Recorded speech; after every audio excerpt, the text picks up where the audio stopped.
On m'a demandé ce soir de vous parler sur le thème suivant, purifiez-vous et sanctifiez-vous. Et quand j'ai demandé des précisions sur ce que l'on attendait de moi dans ce domaine, il a été fait référence à un incident que je diffuse beaucoup dans mes tournées, que la plupart d'entre vous connaissez. Je vais quand même le citer brièvement pour ceux qui ne le sauraient pas. Il s'agit d'un incident qui est arrivé à un de nos amis qui habite la région de Bordeaux, qui est entrepreneur de travaux de son État et qui, il y a 3 ans de cela maintenant, un peu plus, était en train de travailler sur un bulldozer pour défricher un terrain sur lequel il devait ensuite construire un bâtiment. Et pendant qu'il était en train de travailler à ce travail de défrichement, soudain, la chenille droite de son bulle est montée sur un tronc d'arbre qui s'est redressé comme ça, et qui allait heurter une branche qui était à l'aplomb la cabine de ce frère. Et sur cette branche, il y avait un nid de frelons asiatiques qui est directement tombé dans la cabine du frère. Le frelon asiatique est un animal extrêmement dangereux. 3 ou 4 piqûres de ces insectes-là suffit à tuer un homme normal. Et notre frère a été piqué par 56 frelons. Il est tombé rapidement dans le coma et lorsque le SAMU est arrivé, il a été déclaré mort. Il est resté 4h30 en état de mort clinique. Et alors qu'il se trouvait dans l'ambulance qui le ramenait à l'hôpital, soudain, un miracle s'est produit, il s'est réveillé. Sa femme l'attendait à l'hôpital, croyant qu'il était mort. Et lorsqu'il est arrivé à l'hôpital, il a pu expliquer à sa femme ce qui s'était passé. Quand il avait perdu connaissance, il avait été transporté à une vitesse extraordinaire dans un lieu magnifique que, dit-il, il ne pouvait pas décrire. On ne peut pas le décrire avec des mots humains. Vous savez, c'est aussi ce que nous dit l'apôtre Paul, qui lui aussi avait fait une expérience de ce type et qui dit que dans ce lieu, il a entendu des paroles qu'il est interdit à un homme de répéter. Mais, dit-il, j'ai entendu la voix de Dieu qui m'a dit ceci, tu vas retourner sur la terre. Et notre frère a dit non, Seigneur, je suis trop bien ici, je veux rester. Le Seigneur dit si, tu vas retourner sur la terre, parce que c'est moi qui t'ai amené dans ce lieu pour te confier un message pour mon Église. Tu vas lui dire que je reviens bientôt et qu'elle n'est pas prête, qu'elle ne se réjouit pas de ce que je reviens. Tu vas lui dire que je viens pour chercher une épouse et non pas une prostituée. Tu vas dire que le problème de l'Église, c'est justement qu'elle a été envahie par les soucis de la vie et qu'il faut qu'elle se purifie, qu'elle se sanctifie et qu'elle remette les véritables priorités dans sa vie. Purifiez-vous, sanctifiez-vous, c'était le message par conséquent que notre frère avait reçu. Ceux qui connaissent cette histoire savent aussi que notre frère a eu l'occasion, au cours d'un voyage en Israël qu'il a fait peu de temps après, de rencontrer 2 autres croyants messianiques qui, eux aussi, avaient fait exactement la même expérience que lui et qui avaient entendu, ce qui est extraordinaire, exactement le même message mot à mot de la bouche de Dieu. C'est dire qu'il s'agit là de quelque chose de très important. La Bible nous dit que toute chose sera établie sur la déposition de 2 ou de 3 témoins. Et Dieu a permis que ces 3 hommes, qui ne se connaissaient pas, qui vivaient à des milliers de kilomètres les uns des autres, puissent se rencontrer pour partager l'expérience qu'ils avaient faite et pour ainsi vérifier que c'était véritablement une parole de Dieu. Et quand j'ai repensé à ces choses, quelque temps plus tard, je me souvenais aussi de ce que Jésus disait à ses disciples qui allaient à Emmaüs le matin de Pâques. Notre frère tout à l'heure a parlé du fait qu'il aime se souvenir que nous sommes encore dans la période de Pâques. Nous sommes encore dans la fête de Pâques. C'est aujourd'hui commence le dernier jour de la fête de Pâques biblique dans l'État d'Israël. Et le soir de Pâques, donc, 2 disciples, nous raconte l'évangile de Luc, se rendaient dans le village d'Emmaüs à, disons, 12-15 kilomètres de Jérusalem environ. Et vous vous souvenez que Jésus va s'approcher d'eux sans qu'ils le reconnaissent. Et Jésus s'étonne de les voir tristes en disant « Mais qu'est-ce qui vous arrive ?» Et ces 2 hommes disent à Jésus « Mais est-ce que tu es le seul qui, habitant Jérusalem, ne sache pas ce qui s'est produit ces jours-ci? Quoi donc ?» dit Jésus. Eh bien, au sujet de Jésus de Nazareth, qui était un prophète puissant devant Dieu et qui a été crucifié. Jésus dit, homme sans intelligence, lent à comprendre et à croire tout ce qu'ont écrit les prophètes.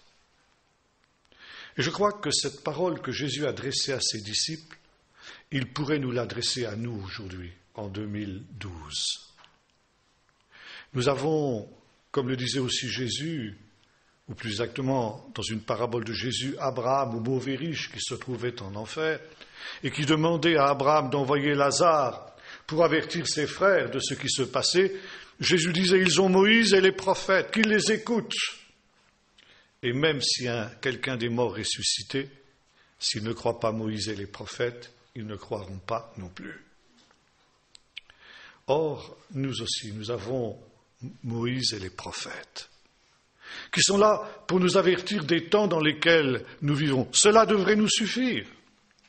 Mais comme ces disciples-là, nous sommes lents à comprendre et à croire tout ce qu'ont annoncé les prophètes.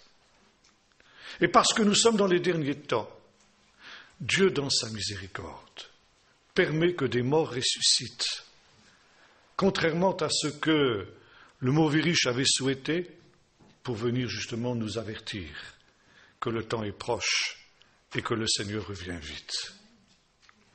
Et par conséquent, l'essentiel de ce message que nos 3 frères ont reçu, c'est celui qui va nous occuper ce soir. Purifiez-vous et sanctifiez-vous. Parfois, on me demande concrètement, pratiquement, qu'est-ce que ça veut dire? Purifiez-vous et sanctifiez-vous. Eh bien, c'est ce que nous allons voir maintenant. Je voudrais que nous fassions 2 lectures. La première dans le livre du prophète Malachie au chapitre 3, à partir du verset 1er. Voici que j'enverrai mon messager, il ouvrira un chemin devant moi.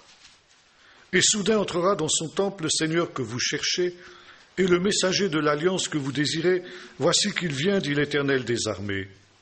Qui pourra soutenir le jour de sa venue? Qui est celui qui tiendra debout quand il paraîtra?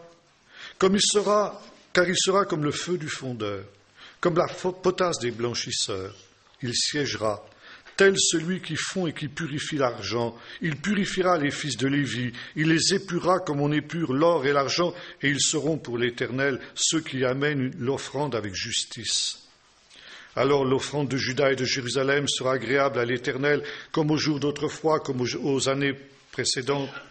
Je m'approcherai de vous pour le jugement, je me hâterai de témoigner contre les sorciers et les adultères, contre ceux qui font de faux serments, contre ceux qui oppriment le salarié, la veuve et l'orphelin, qui font tort à l'immigrant et qui ne me craignent pas, dit l'Éternel des armées, car c'est moi l'Éternel et je ne change pas.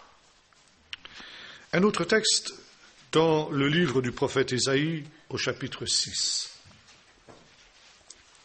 L'année de la mort du roi Osias, je vis le Seigneur assis sur un trône très élevé. Les pans de sa robe remplissaient le temple. Les séraphins se tenaient au-dessus de lui, ils avaient chacun 6 ailes. 2 dont ils se couvraient la face, 2 dont ils se couvraient les pieds, et 2 dont ils se servaient pour voler. Ils criaient l'un à l'autre en disant « Saint, Saint, Saint est l'Éternel des armées, toute la terre est remplie de sa gloire. » Les soubassements des seuils frémissaient à la voix de celui qui criait, et la maison fut remplie de fumée. Je dis malheur à moi, je suis perdu, car je suis un homme dont les lèvres sont impures. J'habite au milieu d'un peuple dont les lèvres sont impures, et mes yeux ont vu le roi, l'Éternel des armées. Mais l'un des séraphins vola vers moi, tenant à la main une braise qu'il avait prise sur l'autel avec des pincettes. Il en toucha ma bouche et il dit, ceci a touché tes lèvres, ta faute est enlevée et ton péché est expié. J'entendis la voix du Seigneur qui parlait. C'est un texte qui ressemble énormément à l'expérience que nos trois frères que j'évoquais il y a un instant ont faite et qui concerne peut-être le plus grand de tous les prophètes, le prophète Ésaïe. Le prophète n'était pas véritablement, au moment où il a eu cette vision, au commencement de son ministère. Ce ministère de prophète et de grand prophète avait déjà commencé pour lui certainement un certain nombre d'années auparavant. Et voilà que dans ce moment précis qui nous est rapporté ici dans ce texte, le prophète se tenait dans le temple de Jérusalem, à l'occasion certainement d'un culte, d'une cérémonie religieuse. Et pendant qu'il était dans ce temple terrestre, il a été en quelque sorte ravi dans le temple céleste, parce qu'il y a, et vous lisez ça dans l'Épître aux Hébreux, deux temples, le temple céleste et le temple terrestre, dont le temple terrestre n'est rien d'autre qu'une réplique du temple céleste. Et alors qu'il est en train de célébrer un culte dans ce temple terrestre, le prophète est enlevé dans le temple céleste. Et là, il va avoir une vision de la gloire de Dieu. Il va entrer dans la présence de Dieu. Et soudain, il voit ce trône élevé, sur lequel le Seigneur est assis et sur lequel il règne sur toutes les œuvres de ses mains. Et autour de ce trône, il voit des êtres célestes qui sont appelés ici des séraphins. C'est une traduction de l'hébreu tsroufim, qui vient du mot letzaref, brûlé, consumé. Les séraphins sont des êtres ardents, des êtres de feu, des flammes de feu. Et ces êtres de feu sont autour du trône de l'Éternel. Et ils sont en quelque sorte les protecteurs de la majesté divine, de telle sorte que rien de souillé ni d'impur ne puisse approcher de la gloire et de la majesté de Dieu. Et ces êtres qui sont ardents, brûlants, consumés par la sainteté de Dieu, ils ont, nous est-il dit, 6 ailes, 2 qui leur servent pour voler, 2 qui leur servent pour se couvrir les pieds, et 2 dont ils se servent pour se couvrir la face. Pourquoi se couvrir la face? Parce qu'ils n'osent même pas regarder Dieu. Pourtant, ce sont des êtres saints. S'ils n'étaient pas dépositaires de cette sainteté, ils ne pourraient pas être dans cette proximité de Dieu, ils ne pourraient pas être dans cette présence de Dieu. Et pourtant, Dieu est tellement saint qu'ils ne peuvent même pas regarder le Seigneur, bien qu'ils soient eux-mêmes des êtres saints. De la même manière qu'aucun être humain ne peut regarder le soleil, même les créatures célestes ne peuvent pas regarder Dieu. Et il ne cesse de proclamer nuit et jour, nous dit ici notre texte, la triple sainteté de Dieu. Saint, saint, saint est l'Éternel des armées. Toute la terre est remplie de sa gloire. Et ce qui frappe le prophète dans cette vision céleste, c'est cette manifestation, cette révélation de la sainteté de Dieu. Et devant cette révélation, le prophète est saisi de crainte. Et comme le dit ici notre texte, il s'écrie « Malheur à moi, je suis perdu, car à l'inverse de ces créatures célestes, je suis un être impur. J'habite au milieu d'un peuple dont les lèvres sont impures, et mes yeux ont vu le roi, l'Éternel des armées. » Comme je l'ai dit tout à l'heure, Ésaïe était déjà prophète. Déjà, il était un saint homme de Dieu. Mais lorsqu'il se trouve placé devant la présence même de Dieu, il prend conscience que bien qu'étant déjà sanctifié, il est encore un être impur. Et que par conséquent, il n'a pas sa place dans ce lieu saint. Il ne peut pas tenir dans la présence de Dieu. Comme le dit le psaume 1er, les pécheurs ne résistent pas au jour du jugement, pas plus que les pécheurs dans l'assemblée des justes. Et c'est alors que le prophète réalise qu'il a besoin d'une purification. Il est déjà pur, mais pas encore assez. Vivant au milieu de ce peuple impur qu'était le peuple d'Israël et qui en cela était semblable à tous les autres peuples, il avait l'impression qu'en tant que prophète, il était beaucoup plus pur, beaucoup plus saint que ne l'était le peuple, et c'est vrai.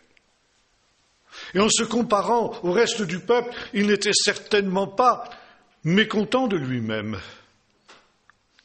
Mais lorsqu'il se trouve devant la présence de Dieu, alors il prend conscience que malgré tout ce qu'il a déjà pu acquérir, il est encore loin du compte. Il est encore loin de ce que Dieu attend de lui pour qu'il puisse demeurer et habiter dans la présence de Dieu. Et c'est alors qu'un des séraphins, comme le dit ici notre texte, va prendre un charbon ardent sur l'autel et venir toucher ses lèvres en disant « Ton péché est ôté et ton iniquité est enlevée. » Voyez-vous, nous sommes ici au cœur même de notre propos. Se sanctifier, se purifier, c'est quoi? C'est venir dans la présence de Dieu. Le drame de l'Église aujourd'hui, tel que cela avait été révélé à nos trois frères dans les termes que je vous ai rapportés, c'est qu'en réalité, comme le disait le même prophète Ésaïe beaucoup plus tard, ce peuple m'honore des lèvres, mais son cœur est éloigné de moi. Aujourd'hui, peu de chrétiens savent ce qu'est la présence de Dieu. Peu de chrétiens savent ce qu'est de se tenir dans la présence de Dieu. Ils ont parfois l'illusion qu'il en est ainsi, et que dans certaines cérémonies religieuses, comme nous aimons le chanter dans des chœurs, Dieu est là, Dieu est présent. Je crains que ce soit souvent de l'illusion. Car si Dieu était véritablement présent, ça se saurait, ça se verrait. Quand Dieu est là, il y a des choses qui se passent. Et quand Dieu est là, eh bien, se produit exactement ce que le prophète a expérimenté. Les êtres humains que nous sommes, qui sommes tous des êtres impurs, et qui vivons au milieu d'un peuple qui est impur, certainement beaucoup plus que de nombreux autres peuples l'ont été avant nous. Nous vivons, comme j'ai eu l'occasion de l'expliquer, je crois que c'était à Yverdon, dans un temps qui est celui de la dernière génération. Et la dernière génération, selon ce qu'ont annoncé les prophètes et Jésus lui-même, doit être la génération la plus perverse de l'histoire, avec la génération de Noé et avec la génération de Lot. C'est le grand philosophe chrétien Kierkegaard qui, au début du siècle dernier, disait « Cette génération est plus que perverse. » Que dirait-il un siècle plus tard? Nous vivons dans un peuple impur et nous sommes sans cesse, tous les jours, agressés par tout ce qui vient de l'adversaire. Et quoi que nous pensions, nous ne sommes pas indemnes de cette réalité, pas davantage que le prophète ne l'était de son temps. Et c'est la raison pour laquelle nous avons besoin de revenir au Seigneur. Revenez à moi. Revenez à celui dont vous vous êtes éloigné. C'est aussi le message des prophètes. Et revenir à Dieu, c'est revenir dans sa présence et c'est par conséquent reprendre conscience de la sainteté de Dieu. Dieu est saint, saint, saint, saint est l'Éternel. Et le peuple de Dieu a besoin de reprendre conscience que son Dieu est un Dieu saint. On insiste beaucoup aujourd'hui sur le fait que Dieu est amour. Il y a quelques semaines de cela, je prêchais dans une certaine église du sud de la France, un peu sur ce thème qui est toujours à peu près celui que je développe, parce que c'est le message qui est sur mon cœur.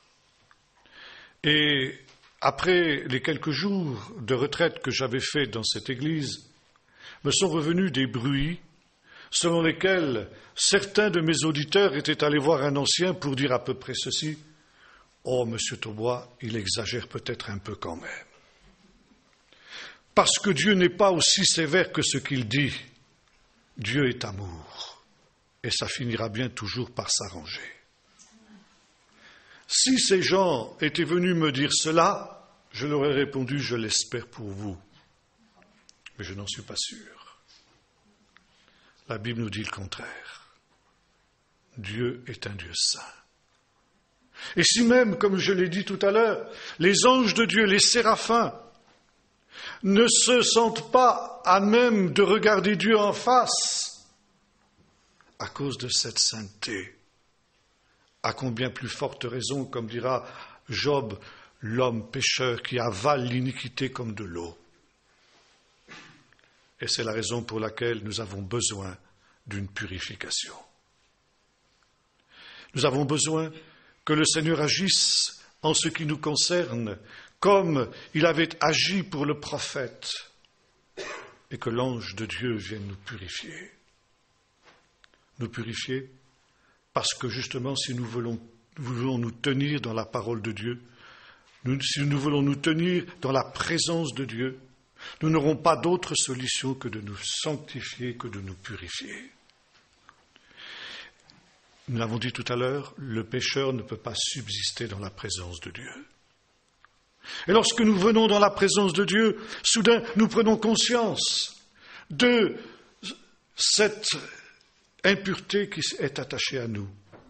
Peut-être ce que nous ne discernions pas jusqu'alors, ce que nous ne voyions pas, ce que peut-être nous minimisions en disant « Oh, tout le monde le fait, tout le monde est comme ça, c'est comme ça que ça se pratique aujourd'hui. » Soudain, nous prenons conscience, quand nous venons dans la présence de Dieu, en face de la sainteté de Dieu, que ce qui nous semble sans importance est aux yeux de Dieu, au contraire, d'une extrême importance. Le péché est une chose grave aux yeux de Dieu. Et si nous voulons continuer à marcher dans le péché, si nous voulons continuer à vivre dans le péché, alors Dieu nous retirera sa présence, Dieu nous retirera son esprit. Vous vous souvenez de David, qui après son péché avait soudain pris conscience de la gravité de sa faute, alors qu'il avait essayé de la minimiser, et qui dans le psaume 51 dit « Ne me retire pas ton Esprit Saint ». C'était le risque.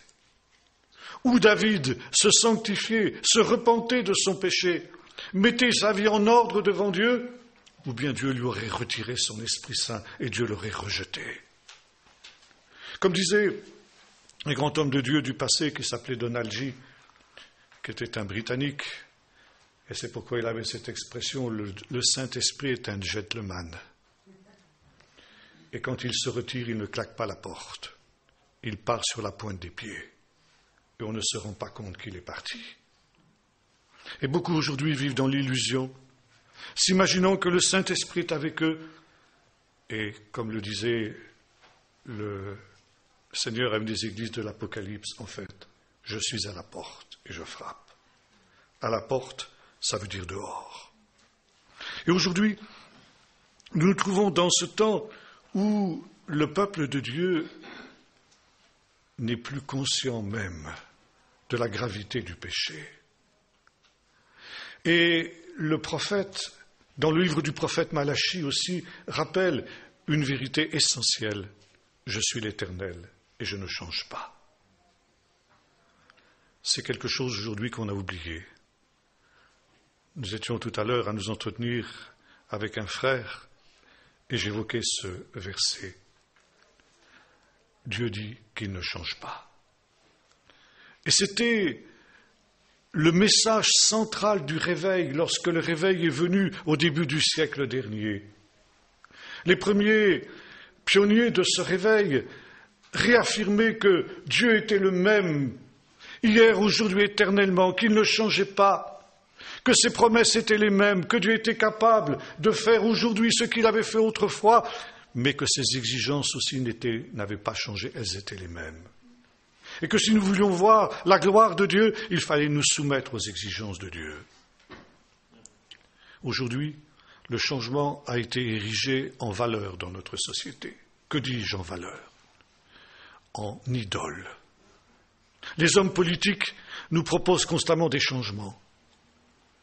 Mais ce ne sont pas seulement les hommes politiques qui nous proposent le changement. Il faut que dans l'Église aussi les choses changent, dit-on. Parce que le monde est en train de changer et il faut par conséquent que nous nous adaptions aux changements qui sont à l'œuvre dans le monde. Et dernièrement, il y a déjà bon nombre d'années en fait, un pasteur dans une certaine ville de France avait annoncé une conférence sur ce thème « Changer l'homme et changer Dieu ». Il osait dire tout haut ce que beaucoup pensent tout bas mais n'osent pas affirmer. Sous prétexte d'adapter l'Évangile aux évolutions qui sont celles de notre monde, on est en train de le transformer et de voir apparaître un autre Évangile. Comme je le disais à mon frère tout à l'heure, si nous parlons de changement, quand on change de quelque chose, c'est parce qu'on n'est pas content de ce qu'on a. C'est parce qu'on espère recevoir quelque chose de mieux. Et c'est parce que l'on va échanger contre ce nouveau-là et quelque chose qui n'est pas bon ou quelque chose qui est imparfait. Si nous éprouvons le besoin de changer l'Évangile pour un autre Évangile, c'est donc que cet Évangile-là n'était pas bon. Et c'est pourquoi la parole de Dieu nous rappelle que Dieu ne change pas. Aujourd'hui, le monde s'enfonce de plus en plus dans le péché, dans le mal, dans la révolte contre Dieu. Mais ce n'est pas pour autant que Dieu abaisse ses exigences. Ses exigences restent les mêmes. Ses commandements restent les mêmes. Jésus a dit qu'aussi longtemps que le ciel et la terre subsisteront, il ne disparaîtra pas un seul iota, un seul trait de lettre de toute la parole de Dieu. Et par conséquent, celui qui touchera, qui modifiera le plus petit de ses commandements, sera appelé le plus petit dans le royaume de Dieu.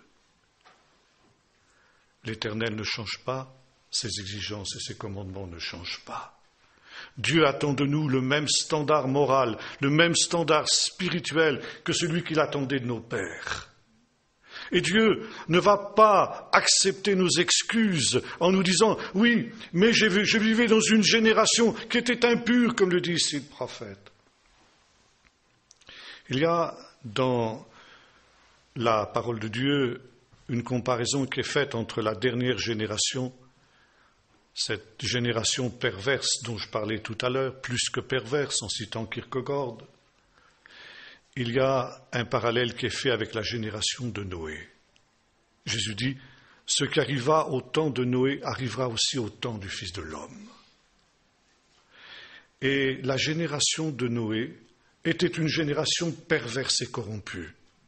C'était une génération qui était marquée par deux choses, la violence que nous retrouvons dans notre temps et le fait que toute chair avait corrompu sa voix, ce qui est un euphémisme pour dire toute chair avait abandonné sa conduite sexuelle normale.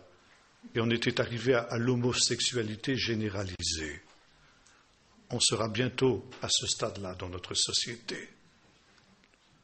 Et Dieu dit, parce que justement cette génération a mis le comble au péché, alors je vais la détruire.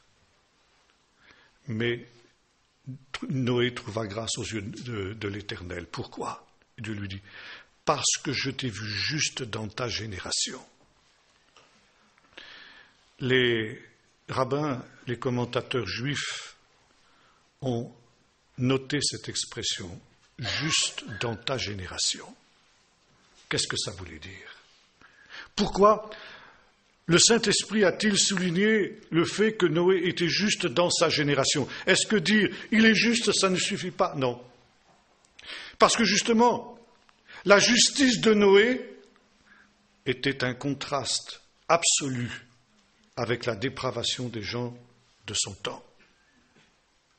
Et ça veut dire que malgré le fait que Noé vivait dans une génération corrompue, il était resté juste. Il avait su rester juste. Dieu ne nous dit pas, la parole de Dieu ne nous dit pas à quel prix il avait gardé cette justice.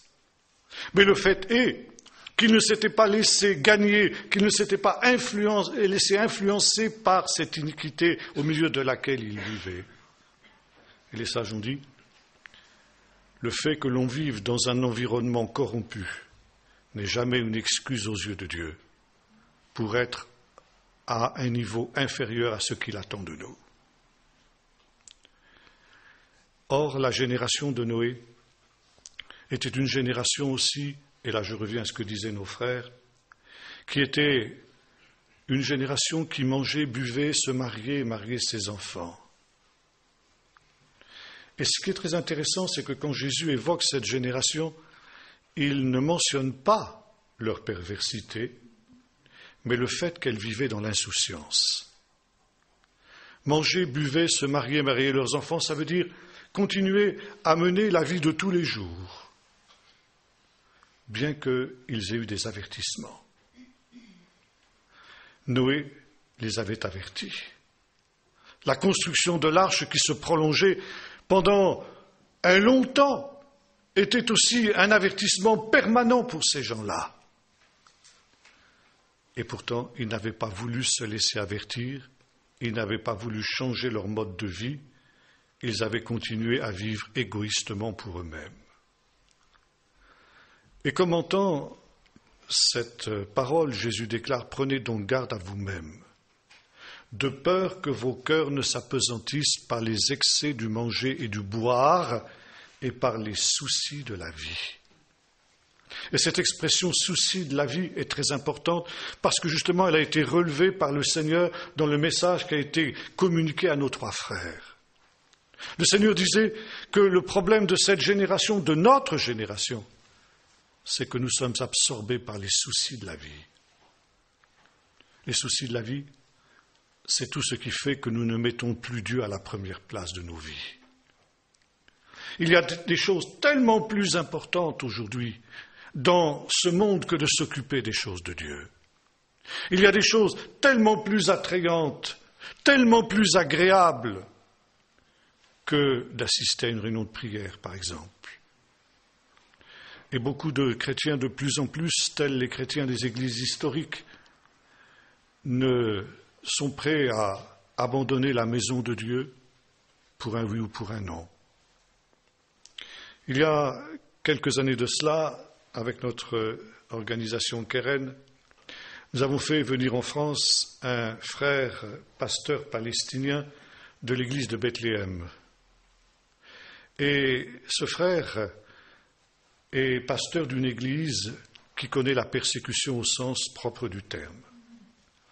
L'église en question a été plastiquée 14 fois. Le pasteur est tombé dans des embuscades 4 fois, on lui a tiré dessus. Il a encore une balle logée dans son épaule que les médecins n'ont pas pu extraire. Son frère, quand il s'est converti à Jésus-Christ, a été assassiné à coups de machette par ses voisins. Et quand j'ai rencontré ce frère pour la première fois, l'église était en deuil car 2 jeunes filles, 2 sœurs de 18-20 ans, qui venaient de se convertir quelques mois plus tôt, venaient d'être retrouvées égorgées dans leur lit. Et ce frère est venu en France, nous avons organisé une tournée pour lui, et à la fin de cette tournée, il était terriblement déçu de ce qu'il avait vu en France parmi les chrétiens. Et il a interpellé les chrétiens d'une manière très vigoureuse en ces termes. Vous, les chrétiens de France, l'évangile, qu'est-ce que ça vous coûte? Ça ne vous coûte rien. Et vous dites, aujourd'hui je n'irai pas au culte parce qu'il fait trop chaud. Et le dimanche suivant, vous dites, aujourd'hui je n'irai pas au culte parce qu'il fait trop froid. Et vous dites, je n'irai pas à la réunion de prière parce qu'il y a la leçon de judo du petit. Et puis je n'irai pas à l'étude biblique parce qu'il y a un beau match à la télé. L'évangile ne vous coûte rien. Nous, les gens de notre église, quand ils viennent à l'église le dimanche matin, ils savent ce que ça leur coûte.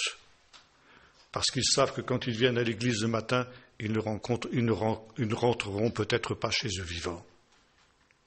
Le résultat, c'est qu'à Bethléem et dans ces territoires palestiniens, nous avons le réveil.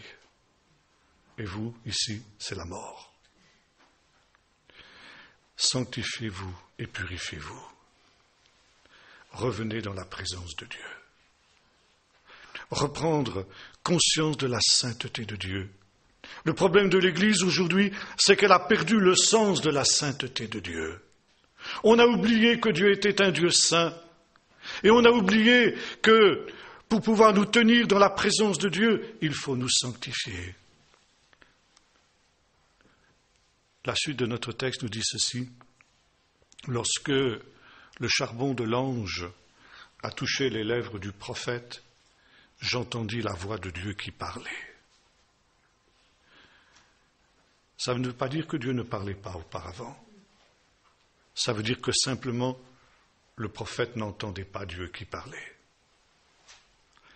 Et ce n'est que lorsqu'il a été purifié, ce n'est que lorsqu'il a été sanctifié, qu'à nouveau il a pu entendre la voix de Dieu. Aujourd'hui, nous vivons dans un temps très particulier. Et c'est notre frère, le regretté professeur Jacques Ellul, qui a déclaré ceci: nous vivons dans un temps du silence de Dieu, un temps où Dieu se tait, où Dieu ne parle plus. Alors quand on dit cela dans beaucoup d'églises évangéliques, charismatiques et autres, on dit mais c'est pas vrai, on entend constamment des choses extraordinaires.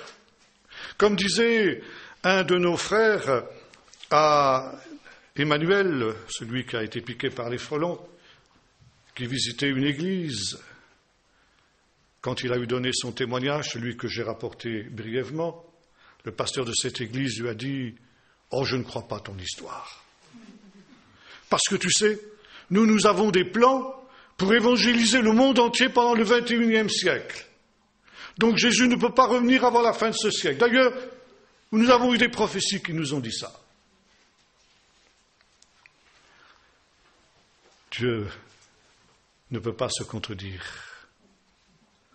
Et là, justement, nous voyons ce qui nous est dit ici. On peut prendre ses propres pensées pour celles de Dieu. Et ce n'est que lorsque nous revenons dans la présence de Dieu que nous pouvons éprouver les esprits et nous pouvons éprouver si la parole de Dieu, si les paroles qui nous sont données sont de Dieu, si ce sont des pensées d'hommes. J'ai entendu la voix de Dieu qui parlait. Comme disait le professeur Jacques Ellul, si Dieu parlait, ça se saurait. Mais aujourd'hui, Dieu se tait. Nous sommes dans la situation qui est décrite dans le psaume 74 en particulier. Nous ne voyons plus de signes, plus de prophètes. L'ennemi a rugi dans ton saint temple. Ce temple dans lequel se trouvait le prophète et qui a finalement été souillé, qui a été profané, dont le Saint-Esprit s'est retiré comme un autre prophète l'a vu quelques siècles plus tard, le prophète Ézéchiel, quand il a vu la kavod, la gloire de Dieu, qui sur un char quitter le temple sans ostentation. Et le peuple continue à dire, mais c'est ici le temple de l'Éternel, le temple de l'Éternel, le temple de l'Éternel. Et Dieu n'était plus là, et ils ne le savaient pas. Et ça, c'est la situation la plus tragique dans laquelle on peut être. Dieu se tait, et comme le disait Jacques Ellul, c'est la pire situation qui puisse être. C'est la situation qu'aucun croyant véritable ne peut supporter. Dieu se tait, c'est déjà le début du jugement. L'enfant de Dieu peut tout supporter de Dieu, y compris son jugement, y compris une parole de condamnation. Mieux vaut une parole de condamnation que le silence de Dieu. Et à cause des péchés de cette génération, à cause de l'apostasie de l'Église de ce temps, Dieu s'est retiré et Dieu se tait. Ça ne veut pas dire que Dieu ne parle pas, la preuve. Il le fait par les frères que j'évoquais tout à l'heure. Mais pourquoi, nous les hommes, avons-nous tellement l'impression que Dieu se tait ? Parce que Dieu est loin de nous. Parce que nous sommes loin de lui. Nous voulons être proches des hommes de ce temps. Et nous voulons imiter les hommes, soi-disant pour leur apporter l'Évangile. Et en fait, il est plus important pour nous que nous soyons proches des hommes que nous soyons proches de Dieu. Il y a un choix à faire. Le message du réveil autrefois était justement « sanctifiez-vous ». Sanctifiez-vous, ça veut dire soyez séparés. Être saint, c'est d'abord être séparé de ce qui est impur, de ce qui est souillé. C'est être mis à part pour être consacré à Dieu. Et nous étions exhortés, jeunes chrétiens, à cette époque-là, à nous séparer de ce qui était impur dans le monde. Aujourd'hui, on exhorte les jeunes à aller dans le monde, soi-disant pour être le sel de la terre et pour y apporter, en étant comme les autres hommes, la lumière de l'Évangile. C'est le contraire qui se produit. Et c'est la tragédie de ce temps. Dieu parle. Mais le peuple de Dieu est incapable de l'entendre. Et même lorsque Dieu parle d'une manière que j'évoquais tout à l'heure, parce que comme les disciples d'Emmaüs, nous sommes devenus lents à comprendre et à croire tout ce qu'ont écrit les prophètes, à tel point que nous ne voulons même plus prendre en compte la parole de Dieu. Dans les églises évangéliques aujourd'hui, et même dans votre pays, il y a des pasteurs qui ne croient plus à l'inspiration de l'Écriture, qui ne croient plus que la Bible est inspirée. Je ne parle pas seulement des pasteurs des églises historiques. Dans certaines églises évangéliques, on en est là. Et par conséquent, on est incapable d'entendre la voix de Dieu. Mais lorsque intervient cette purification, dont le prophète avait été l'objet de la part de ce séraphin, alors non seulement les lèvres sont purifiées, mais également les oreilles s'ouvrent, et on ne devient alors capable d'entendre la voix de Dieu. Ceci a touché tes lèvres. Tout à l'heure, j'évoquais ce verset du prophète, « Ce peuple m'honore des lèvres, mais son cœur est éloigné de moi. » Ça, c'est quelque chose, c'est un diagnostic que le Seigneur pourrait prononcer sur l'Église de ce temps, sur l'Église de cette génération. C'est vrai que l'on honore le Seigneur des lèvres, mais le cœur est éloigné. Et c'est pourquoi il faut que nos lèvres soient purifiées, pour que ce qui est extérieur corresponde avec ce qui est intérieur. Une des marques de l'apostasie du temps de la fin, selon ce que Paul dit à Timothée, c'est que les hommes auront l'apparence de la piété, mais ils auront renié ce qui en fait la force. Et c'est la raison pour laquelle il faut que tout notre être soit purifié, l'intérieur et l'extérieur. Que notre piété ne soit pas seulement une piété d'apparence, une piété extérieure, mais quelque chose qui corresponde à une réalité profonde, à une communion réelle et véritable que nous aurons avec le Seigneur quand nous marchons et quand nous vivons dans sa présence. Se sanctifier, ça veut dire se séparer. De quoi avons-nous besoin de nous séparer? J'évoquerai un autre texte d'un autre prophète, le prophète Agé, qui posait la question suivante: est-ce le temps pour vous d'habiter dans des demeures lambrissées alors que ma maison est en ruine? C'est une parole qui a été donnée au moment du retour de l'exil, alors que le peuple avait entrepris de reconstruire le temple, et puis devant les difficultés qui s'étaient accumulées devant l'entreprise, il s'était découragé.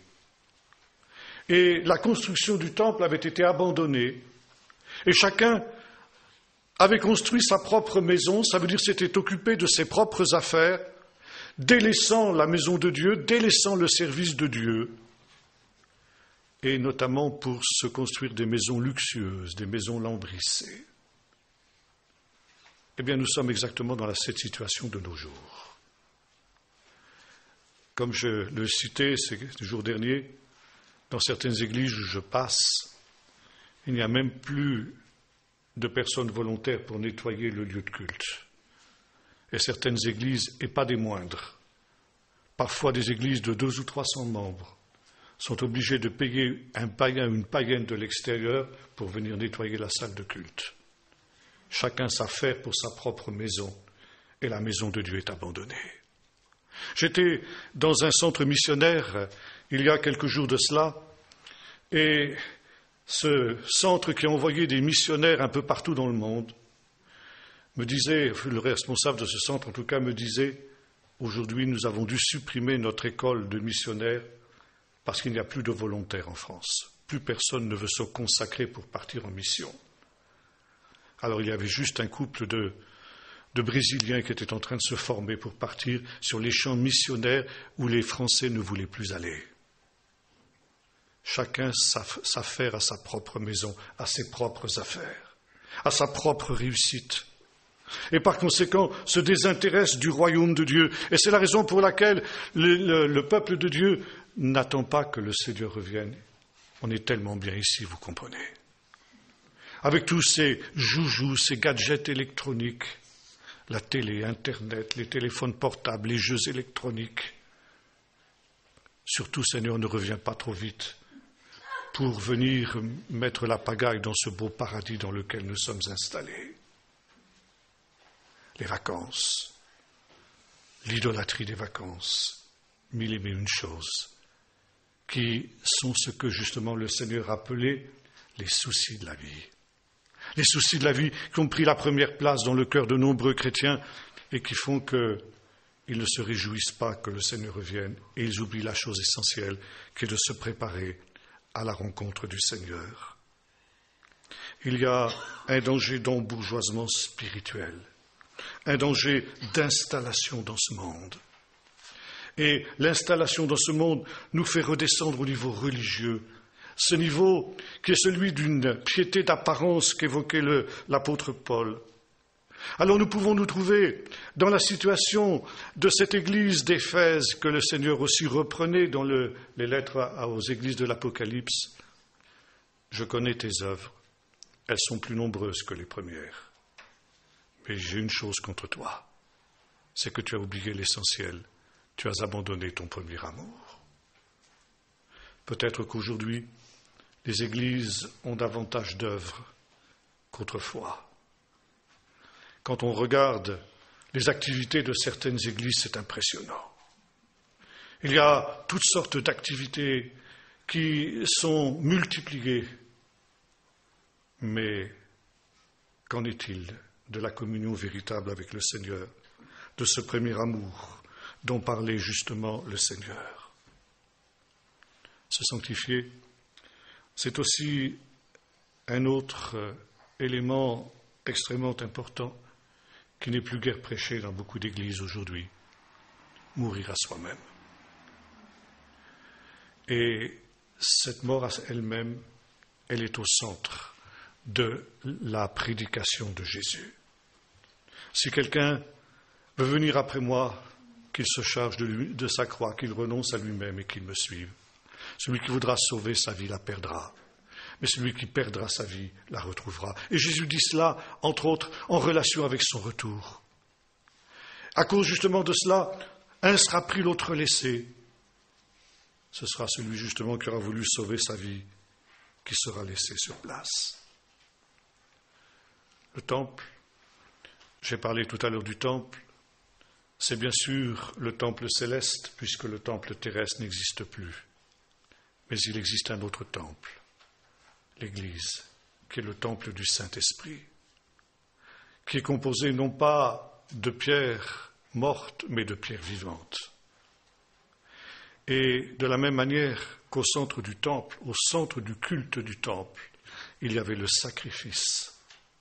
De la même manière, au centre du culte de l'Église, il doit y avoir le sacrifice. Paul disait ceci dans l'Épître aux Romains, chapitre 12, « Je vous exhorte, frères, par les compassions de Dieu, à offrir vos corps en sacrifice saint, agréable à Dieu, ce qui sera de votre part un culte raisonnable. » Aujourd'hui, on veut sauver sa vie. Ça veut dire profiter de tout ce que ce monde peut apporter de positif, pense-t-on. Renoncer, ce n'est pas du tout dans l'air du temps. Renoncer, ce n'est pas ce à quoi nous exhortent les médias. Et par conséquent, les prédicateurs eux-mêmes hésitent à prêcher ce message, parce que c'est un message qui n'est pas populaire. Renoncer à soi-même, renoncer à satisfaire ses exigences, renoncer à satisfaire ses ambitions, ses plaisirs, pour se consacrer entièrement à l'obéissance au Seigneur, à faire la volonté de Dieu. Jésus disait, si le grain qui est tombé en terre ne meurt, il reste seul. Mais s'il meurt, il porte beaucoup de fruits. Et Jean-Baptiste, reprenant ce thème, disait, déjà la cognée est mise à la racine des arbres. Tout arbre qui ne porte pas de fruits est coupé, jeté au feu. Quels fruits portons-nous? Quels fruits portes-tu? C'est temps. Si le Seigneur revenait, est-ce qu'il trouverait du fruit dans ta vie? Et s'il n'y a pas de fruit, pourquoi n'y en a-t-il pas? Parce que tu es peut-être comme ce grain de blé qui n'est pas tombé en terre et qui n'est pas mort. Et si le grain de blé ne tombe pas en terre, il ne peut pas porter du fruit. Un sacrifice vivant. Je vous exhorte, frères, à offrir vos corps en sacrifice vivant. Et lorsque ce sacrifice vivant est offert, lorsque ce sacrifice est sur l'autel, alors le feu descend. Et le feu, c'est le feu de l'Esprit. Ce feu qui avait touché les lèvres du prophète. C'est à partir du moment où le prophète avait accepté cette mort à lui-même, « Malheur à moi, je suis perdu », qu'il accepte de se laisser consumer par le Seigneur. Et le Seigneur va venir allumer ce feu dans son cœur. Dans ses lèvres d'abord, et dans des lèvres, cela va pénétrer dans son être tout entier. Il va y avoir une véritable destruction de l'homme ancien pour qu'un être nouveau apparaisse par la grâce et par l'opération du Saint-Esprit. Dans le livre du prophète Malachie, le texte que nous avons lu tout à l'heure, nous retrouvons la même pensée. Qui pourra supporter le jour de sa venue? Qui restera debout quand il apparaîtra? Eh bien, pour cela, le Seigneur envoie son messager, qui vient pour purifier son temple, qui vient comme un feu dévorant, et il purifiera les fils de Lévi, ça veut dire il purifiera ceux qui officient dans le temple, avec un feu qui les fondra, afin qu'ils puissent offrir des sacrifices et des offrandes qui soient agréables à l'Éternel. Et lorsque notre corps a été placé sur l'autel, il faut que l'Esprit de Dieu vienne. Il faut que l'Esprit de Dieu descende. Et pour cela, il ne faut plus qu'il y ait le moindre domaine réservé dans nos vies. Si nous voulons garder quelque chose pour nous-mêmes, quelque chose qui n'est pas soumis à la volonté de Dieu, qui n'est pas abandonné à la volonté de Dieu, alors nous ne sommes pas un sacrifice vivant. Si nous voulons garder la maîtrise d'une partie même infime de notre vie, nous ne sommes pas un sacrifice vivant et le feu ne pourra pas descendre. Ce n'est que lorsque nous avons renoncé à nous-mêmes que le Seigneur peut accomplir cette œuvre de purification. Moïse disait autrefois à Israël, dans un cantique prophétique, parlant de ce qui allait arriver après sa mort, quand le peuple d'Israël serait rentré dans le pays promis et qu'il allait se trouver au milieu de l'abondance, il disait, Israël est devenu gras, il a regimbé et il a oublié le Dieu de son salut. Le drame de notre temps, c'est que nous sommes trop bien, nous sommes trop riches, nous sommes dans un trop grand confort. Il y avait une chère sœur, aujourd'hui disparue, en Espagne, qui avait vécu l'époque de Franco. Elle avait vécu ce temps où les chrétiens évangéliques étaient persécutés.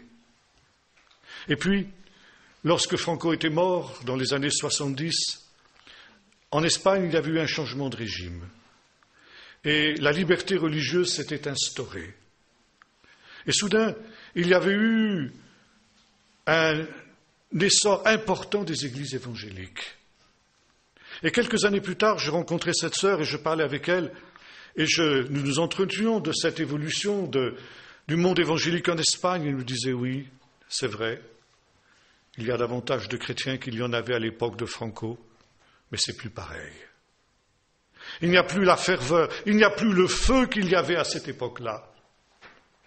Et elle disait, pour que nous retrouvions le contact avec Dieu, pour que nous retrouvions la présence de Dieu, pour que nous retrouvions le premier amour, ce dont nous aurions besoin, disait-elle, c'est d'une bonne persécution. Je n'irai pas jusque-là. Mais je comprenais ce qu'elle voulait dire. Elle n'avait pas entièrement tort. Nous avons une vie trop facile. Et cette vie trop facile nous éloigne de Dieu. Et c'est parce que Moïse avait prévu cela qu'il avait ordonné à Israël, tous les ans, à la période de la fête des tabernacles, de retourner au désert, vivre dans des cabanes, dans le dépouillement, pour retrouver le contact avec Dieu, pour retrouver la présence de Dieu. Je l'attirai au désert, et là je parlerai à son cœur. Le temps dans lequel nous sommes est un temps où nous avons besoin d'une purification au désert. Aller au désert. Élie avait eu besoin de cette rencontre avec Dieu quand il avait perdu le sens de la présence de Dieu. Quand, après ce qui s'était passé au Carmel, il était incapable à nouveau d'entendre la voix de Dieu qui parlait, comme le fera plus tard le prophète Ésaïe. Et quand il réalise qu'il a perdu justement ce contact avec Dieu, qu'il a perdu ce sens de la sainteté de Dieu, Élie retourne au désert. Il retourne au lieu où Dieu a parlé autrefois à Moïse, à Horeb. Et là, Dieu va se manifester. D'abord, Dieu va se manifester dans des signes extraordinaires. Des tempêtes, un tremblement de terre, l'orage, un vent violent qui déchire les rochers. Et Élie, qui connaît ce qu'est la voix de Dieu, parce qu'il l'a connue auparavant, réalise que Dieu n'est pas dans ces choses. Dieu n'est pas dans le spectaculaire. Aujourd'hui, nous sommes à la recherche de spectaculaire. Et nous pensons que quand il y a des choses spectaculaires qui se passent, Dieu est là. C'est rare que Dieu soit dans le spectaculaire. Et après ces signes spectaculaires dans lesquels Dieu n'était pas, Élie entend, en hébreu on dit kol de mama, ça veut dire littéralement le bruit d'un silence. C'est tout à fait paradoxal. Un silence, ça ne fait pas de bruit. Mais il reconnaît ce Dieu qui parle, dans un murmure doux et léger, comme certaines versions traduisent aussi. Le drame de l'Église aujourd'hui, c'est qu'elle ne supporte plus le silence. Et c'est pourquoi, pour pouvoir à nouveau entendre la voix de Dieu qui parle, il faut être prêt à sortir au désert. Le désert, c'est le lieu du dépouillement. C'est le lieu où on abandonne tout ce qui est inutile, tout ce qui est vain, tout ce qui encombre notre vie, tous ces soucis de la vie dont nous parlions tout à l'heure, pour nous recentrer sur l'essentiel. Mon fils qui vit dans le désert depuis 4 ans me disait cela aussi. Il dit, tu sais, ici, eh bien, il n'y a pas de tentation comme dans les villes. il n'y a pas de magasin, il n'y a pas de spectacle, il n'y a pas de tous ces moyens de distraction qui marquent notre civilisation. Il n'y a que la solitude et le silence. Et dans cette solitude et dans ce silence, on entend Dieu qui parle. Je l'attirerai au désert, et là je parlerai à son cœur. Le peuple de Dieu a besoin de cette démarche, de ce retour au désert, pour y entendre à nouveau la voix de Dieu, et pour que, étant ainsi dans cette situation, le feu de Dieu puisse redescendre. Et quand le feu de Dieu descend, alors c'est à nouveau le temps du réveil. C'est le moment où le Seigneur se révèle à nouveau. Dieu parle parce qu'il ne change pas. Et Dieu, de la même manière qu'il attendait le prophète et qu'il parlait, mais personne n'était capable de l'entendre. Quand les lèvres du prophète ont été touchées par ce feu de Dieu, alors ses oreilles s'ouvrent et à nouveau, il retrouve le contact avec Dieu. Quand nous revenons sur l'autel du sacrifice, lorsque nous purifions nos vies de tout ce qui l'encombre, de tout ce qui est vain, de tout ce qui est inutile, alors le feu de Dieu vient purifier notre vie. Soudain, les choses anciennes sont passées, toutes choses deviennent nouvelles, et à nouveau, nous sommes capables d'entendre la voix de Dieu. De nouveau, Dieu agit comme par le passé, parce que nous l'avons dit avec le prophète, Dieu est le même, il ne change pas. Et le Seigneur est toujours prêt à recommencer avec ceux qui sont prêts à repartir avec lui, à redémarrer avec lui à zéro. Je pourrais m'arrêter longtemps sur ce sujet, mais mon temps passe. Je vais conclure. Il est aussi question d'un autre feu dans l'Évangile. Un jour, Jésus traversait la Samarie et les Samaritains, parce qu'ils étaient juifs, n'avaient pas voulu recevoir Jésus et ses disciples. Et 2 disciples de Jésus, les fils de Zébédée, avaient dit « Seigneur, ordonne que le feu du ciel descende sur ces hommes et les consume. » Et Jésus répond « Vous ne savez pas de quel esprit vous êtes animés. » Le feu est toujours conséquence d'un esprit. Et sur l'autel de l'Éternel, on peut faire brûler le feu de Dieu, mais on peut aussi avoir la tentation d'y amener un feu étranger. C'est ce qu'avaient fait les 2 fils d'Aaron qui avaient été consumés par le feu. Et encore une fois, chaque feu est la conséquence d'un esprit. Le feu de Dieu est la conséquence de la venue de l'Esprit de Dieu. Un feu étranger, c'est parce qu'il y a un autre esprit qui anime ceux qui en sont l'objet. Est-ce que tu sais ce soir de quel esprit tu es animé? Quel est le feu qui brûle en toi? Est-ce le feu de Dieu ou est-ce un feu étranger? Est-ce le feu de Dieu ou est-ce le feu du monde que tu as plus ou moins accommodé avec un vocabulaire religieux, évangélique et biblique, mais qui finalement est en réalité un feu étranger, un autre évangile? Comment le savoir? Revenir dans la présence de Dieu. Refaire l'expérience du prophète Isaïe. Reconnaître la sainteté de Dieu, venir dans la sainteté de Dieu. Reprendre conscience que Dieu est un Dieu saint, et quand nous reprenons conscience que Dieu est un Dieu saint, tout change. Parce que nous ne pouvons pas rester dans la présence de Dieu sans nous sanctifier. Quand nous sommes dans la présence de Dieu, la purification et la sanctification, elles se réalisent automatiquement, ou bien alors nous sommes obligés de partir. Mais nous ne pouvons plus rester dans la présence de Dieu, dans cet état de tiédeur spirituelle que Jean dénonçait dans l'Apocalypse au sujet de l'église de Laodicée. Dans la présence de Dieu, il y a un choix décisif qui s'impose. Ou tu te sanctifies, et par conséquent, tu deviens bouillant, ou bien tu t'en vas. Et tu es froid. Mais tu ne peux pas rester dans l'état de tiédeur spirituelle. Revenez à moi et je reviendrai à vous. Je voudrais terminer par une dernière expérience qui m'a été rapportée par un pasteur que je visitais ces dernières semaines. C'est par conséquent quelque chose de tout récent. C'est un incident qui s'est produit en Allemagne, qui concerne une sœur. J'en ai parlé pour ceux qui ont assisté à mes réunions précédentes. Et comme je l'ai dit hier à Genève pour ceux qui étaient avec nous là-bas, j'ai dit que je le répéterai partout où j'irai pendant cette tournée en Suisse. Donc, pardonnez-moi si vous avez déjà entendu cette histoire, mais il y en a qui ne l'ont pas entendue. C'était une personne, une sœur en Allemagne, qui se rendait à son travail le matin au volant de sa voiture. Et soudain, elle a vu sur le bord de la route un monsieur bien mis, d'aspect sympathique, qui faisait de l'autostop. Elle avait pour principe de ne pas prendre aucun autostoppeur, parce qu'il y a eu tant de problèmes avec les autostoppeurs qu'on ne connaissait pas, que sa première réaction, ça a été de passer son chemin. Mais quelque chose l'a retenu. Est-ce que c'était l'aspect sympathique de ce monsieur ou peut-être tout simplement l'Esprit de Dieu? Toujours est-il qu'elle a arrêté sa voiture et qu'elle a invité ce monsieur à monter. Il s'est donc installé à l'arrière de la voiture. La dame a redémarré et, après quelques minutes de trajet, le monsieur a ouvert la bouche et a commencé à parler. Et voici ce qu'il a dit. Déjà, les trompettes sont à la bouche. La dame était surprise.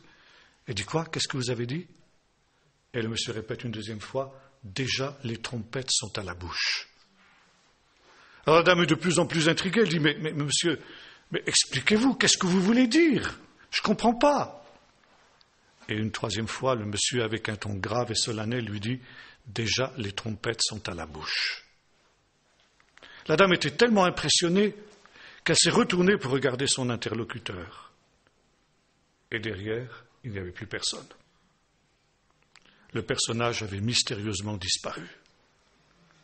Alors vous imaginez le choc que cette personne a éprouvé. Elle a dû arrêter sa voiture, tellement elle était impressionnée, sortir prendre l'air, et puis retrouver ainsi ses esprits. Et elle est revenue vers sa voiture, elle s'est appuyée sur le capot pour essayer de reprendre son souffle.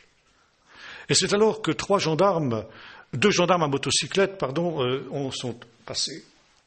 Et ils ont vu cette femme qui était affalée sur sa voiture, ils ont cru qu'elle avait un malaise, alors ils ont fait demi-tour, ils se sont arrêtés, ils disent « Madame, ça ne va pas, vous avez besoin d'aide, vous êtes malade ?» « Non, laissez-moi tranquille, tout va bien. » « Non, on voit bien que ça ne va pas. » Alors, elle dit « Si je vous dis ce qui se passe, vous allez me prendre pour une folle. » Les gendarmes lui ont dit « Mais dites quand même. » Alors elle a raconté cette histoire. Et au fur et à mesure qu'elle racontait, elle voyait ces gendarmes qui changeaient de couleur et qui se mettaient à trembler. Et à un moment, elle s'est interrompue, elle dit « Mais, monsieur, vous êtes malade, ça ne va pas bien ?»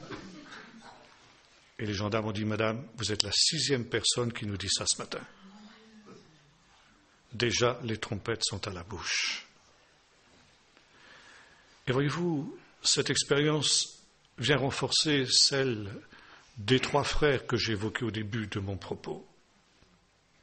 Le Seigneur avertit son peuple que le temps est très court maintenant et que par conséquent cette exhortation à se purifier, à se sanctifier est une chose essentielle. Se sanctifier, nous l'avons dit, c'est se séparer des choses impures. C'est revenir dans la présence de Dieu. C'est être à nouveau capable d'entendre la voix de Dieu, être à nouveau capable de prendre au sérieux la parole de Dieu, parce que nous avons repris conscience de la sainteté de Dieu. Et par conséquent, accepter de se détourner des choses viles du monde pour nous consacrer totalement à la seule chose essentielle, servir Dieu avant son retour, afin d'être ses serviteurs que le Seigneur trouvera à l'œuvre quand il reviendra et auquel il pourra dire « C'est bien, bon et fidèle serviteur, tu as été fidèle en peu de choses, je t'en confierai de grandes, entre dans la joie de ton maître. » Que celui qui est saint se sanctifie encore. Le prophète était saint, nous l'avons vu. Et pourtant, Dieu lui a montré qu'il fallait qu'il se sanctifie encore. Nous ne sommes pas arrivés. Comme disait un vieux cantique, va plus loin, même si tu te crois arrivé, tu n'es pas arrivé. Même si le Seigneur revient demain, eh bien, il y a un chemin encore qu'il faut faire avec lui. Que celui qui est pur se purifie encore. Et Paul disait à Timothée, si quelqu'un se conserve pur en s'abstenant de ces choses, il sera un vase d'honneur, utile à son maître et propre à toute bonne œuvre.